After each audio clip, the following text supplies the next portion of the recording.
आळस आपल्याला मोहक वाटू शकतो, पण समाधान मात्र काम केल्यानेच मिळते। मंडळी नमस्कार, आपल्या चॅनेलमध्ये तुम्हा सगळ्यांचं स्वागत आहे।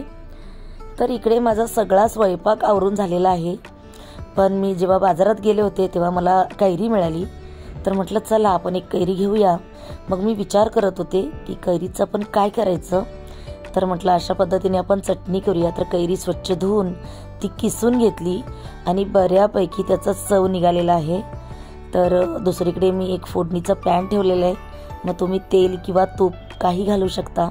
त्याच्यामध्ये जिरे, राई आणि कढीपत्ता घातलेला आहे आणि ही जी फोडणी आहे ना, ह्या कैरीवरती आपल्याला ओतून घ्यायची आहे। मस्त चुरचुरीत आपली फोडणी झालेली आहे आणि मग आपल्याला काय करायचं आहे, थोडंसं मीठ आणि थोडीशी साखर घालायची। तर आंबट गोड जी कैरी आहे ती जेवणाची चव वाढवते, 2 घास आपल्याला जास्त जातात। तुम्हाला नक्की आवडेल। छानसं मिक्स करायचं आणि मग जेवणाबरोबर पात्रात घ्यायचं। आहा क्या बात आहे, मस्तच खूप सुंदर लागते। आणि ही चटणी जी आहे ना, ही मी माझ्या जावई बापूंसाठी खास बनवली होती। जावई बापू आमचे आले होते आणि त्यांच्यासाठी मी वेगळं काहीतरी बनवत असते, तर त्यांना सुद्धा ही चटणी खूप आवडली। तुम्ही सुद्धा नक्की बनवून पहा, तुम्हाला सुद्धा आवडेल।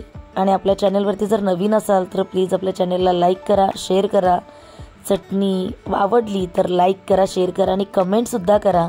चला तर मंडळी, काळजी घ्या।